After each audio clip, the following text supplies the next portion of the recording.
സാറേ ഇത് കൂടത്തേ ഉള്ളൂ, നമുക്ക് അതിനുമ്പ് ചെയ്യാം. നമ്മുടെ ഡെപ്യൂട്ടി തഹസിൽദാർ മഹേന്ദ്ര സാർ തോന്നുന്നു പുള്ളിയടിയിരി ഞങ്ങളോട് ഒരിക്കലൊരു മുയലും ആമയും കൂടി ഓട്ട മത്സരം നടത്തിയ കഥയിലാണ് അതറിയാം. ഇത് ആ കഥയല്ല, ഇരിക്കും. മാഡം ആക്ച്വലി ഇതിനു മുമ്പ് എവിടെയായിരുന്നു? എങ്കിൽ പണി നടക്കട്ടെ, നമുക്ക് പിന്നെ പരിചയപ്പെടാം.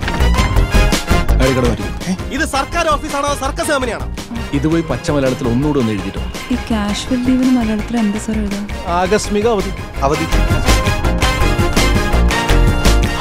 മഹിയേട്ടനെ പോലൊരു പെരും കള്ളൻ ഈ ലോകത്ത് വേറെ കാണില്ല.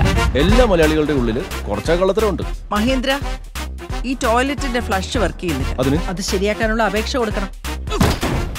ഇതൊന്നും അത്ര നല്ലതല്ല കേട്ടോ. സർക്കാർ ഉദ്യോഗസ്ഥർ ജനങ്ങള് നിങ്ങളുടെ ഇൻസ്പെക്ഷൻ കഴിഞ്ഞ സ്ഥിതിക്ക് ഞങ്ങളുടെ കോരുടെ ഫയലൊന്ന് പെട്ടെന്ന് മൂവ് ചെയ്ത് വകുപ്പില്ലാത്ത സർട്ടിഫിക്കറ്റ് കൊടുക്കാൻ എനിക്കെന്നല്ല. എന്റെ റിപ്പോർട്ട് ഞാൻ ഉടൻ തന്നെ RDOക്ക് അയക്കാം.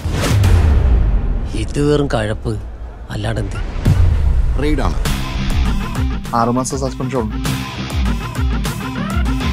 ഞാൻ ഒരു തെറ്റും ചെയ്തിട്ടില്ല എന്ന് എനിക്ക് നല്ല വിശ്വാസമുണ്ട്. ആ ക്വാറിയുടെ പെർമിഷൻ നിഷേധിച്ചതാണ് ഇതിന്റെ തുടക്കം. സർക്കാർ ഉദ്യോഗസ്ഥന്റെ ചുവപ്പ് കക്ഷിയുടെ പവർ ഇവനെ പോലുള്ള രാഷ്ട്രീയ തൊഴിലാളികൾക്ക് അറിയില്ല. നമുക്ക് വേണ്ടത് ബ്രേക്കിംഗ് ന്യൂസ് ആണ്. ഇനി ഒരു മാർഗ്ഗമേ ഉള്ളൂ, കടിച്ച പാമ്പിനെ കൊണ്ട് തന്നെ വിഷം ഇറക്കിക്കണം. സമരം ശക്തമാണല്ലോ. ഞാനിപ്പോ ഒരു ചെസ്സുകളുടെ നടുവില്ല. അപ്പുറത്തിരിക്കുന്ന മന്ത്രിയെ ഞാൻ ഉടനെ നോക്കും. പക്ഷേ മന്ത്രിയെ വെട്ടിയാൽ രാജാവ് നോക്കിയിരിക്കില്ല. അപ്പൊ രാജാവിനെ വീഴ്ത്താനുള്ള കളി ആദ്യം സെറ്റ് ചെയ്യണം.